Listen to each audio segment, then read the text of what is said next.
Hello Ridge Runner Nation, we're back and better than ever with a new edition of the Weekly Rundown, where we talk about all things trail and ultra running from Southeast Ohio and all the running news from the East Coast. I'm your host, the faster host, Michael Owen, and this week I'm all alone here at the OVRC studios, but don't worry, we'll kick it up to Wesley Harton at some point.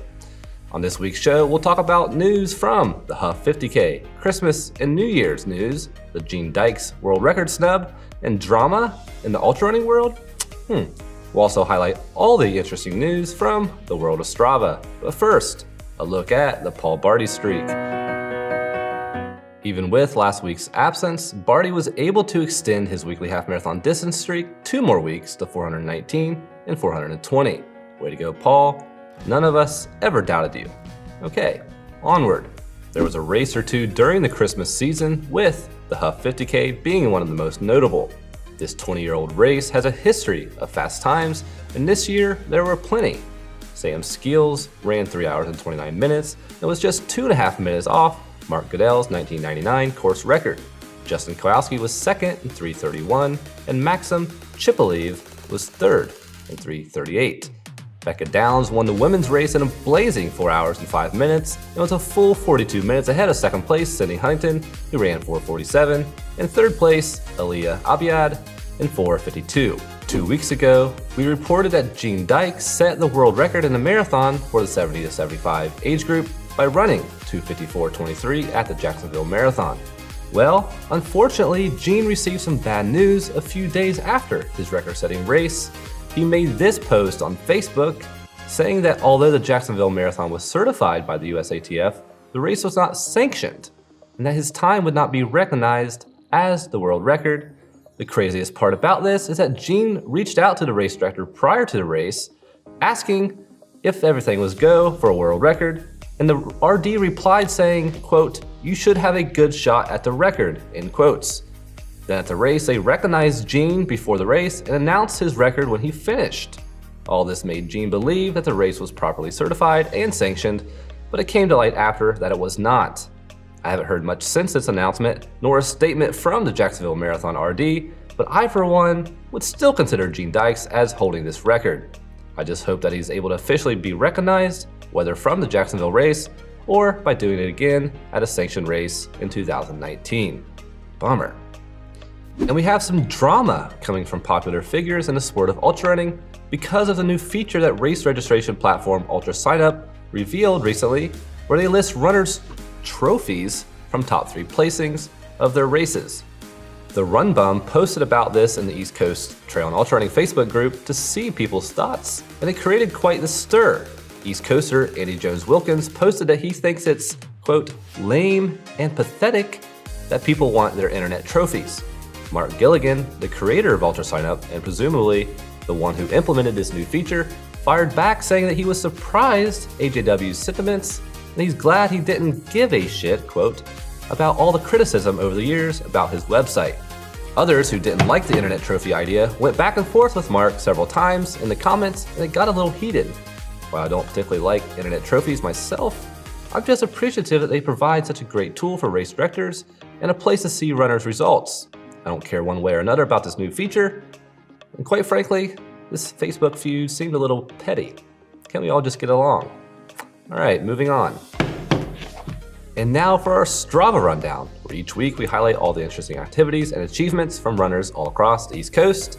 If you want to get noticed on the rundown, join Ridge Runners Club on Strava by hitting the link below. And I'm just glad Wesley's not here for his dance move of the week. Chase Moore posted this run of 14.1 miles, calling it a wrap for 2018. This run put him above 1,000 miles for the year, reaching his goal. Great work, Chase. Next year, let's step it up to 1,500 miles. We've also been keeping our eye on friend of the show, Travis Zitfeld, the past week, as he's cranking out big mileage to close out the year. He just eclipsed the 3,500 mark for the year. Wow, lots of miles.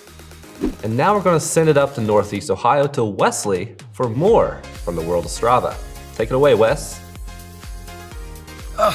Didn't see you guys there. What's going on, Ridge Runner Nation? I just want to tell you guys the 3 biggest activities that I saw from this past week. The first one being Paul Barty, Hugh Ensley, and a few others doing the infamous Gnarly Hills of Athens challenge. This features all of the big hills in Athens, including the road and trail hills. These are awesome.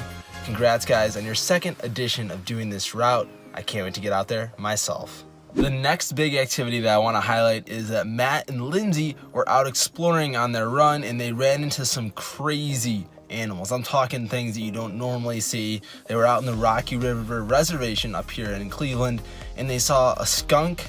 Okay, no big deal. They saw a snake, kind of a big deal. And then they saw a shark. Yeah, check this out. Yeah, I'm not gonna go running there anytime soon. Anyway, congrats on the great run, guys.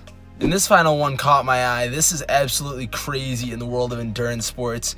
Colin O'Brady just finished crossing Antarctica all by himself, unsupported and unaided. He was the first person to ever do so.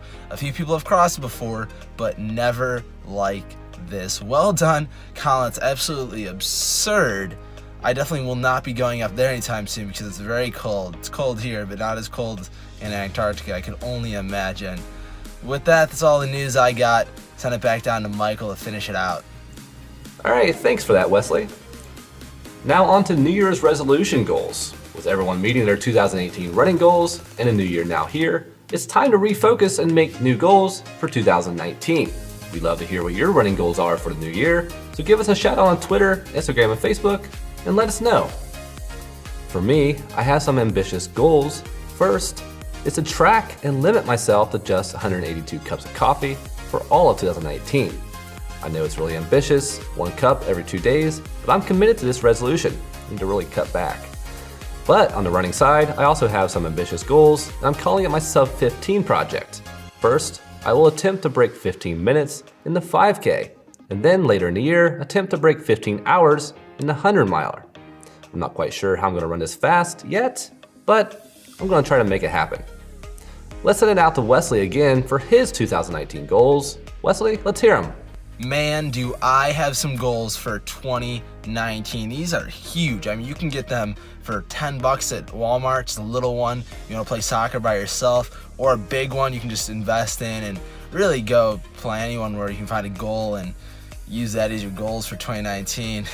But in all seriousness, a few of my achievements that I say I want to accomplish in 2019 is to do well at the Mohican 100-mile race in June.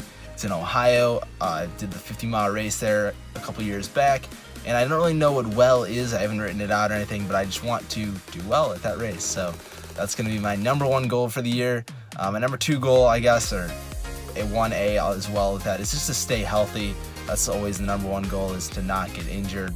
And if you can do that, you'll have a pretty solid year. And my 3rd goal is to run farther. I know this may seem kind of crazy, but in 2017, I ran over 60 miles 3 times in the year. And in 2018, I didn't get to that mark even once. I didn't even get to 57 miles or anything like that. So definitely want to run farther. It'll happen maybe a few different times this year. So I'm excited for all the challenges that the new year will bring. And I hope everyone is setting their goals. And I can't wait to see all of your achievements this year. All right, we'll have to keep you honest with those ones. And with that, thanks for tuning into this week's rundown from the Ridge Runners. Be sure to check back next week, where we'll deliver news on the Feuds and Sasquatch 50k, the Rocks and Roots race number 1, and the Bandera 100k. In addition, subscribe to our YouTube channel and hit the bell below, and you'll be notified every time we release a new video. You can also find us in podcast form on Apple iTunes and Google Play. I'm your host, the faster host without Wesley, Michael Owen, and we'll see you next time on the Weekly Rundown.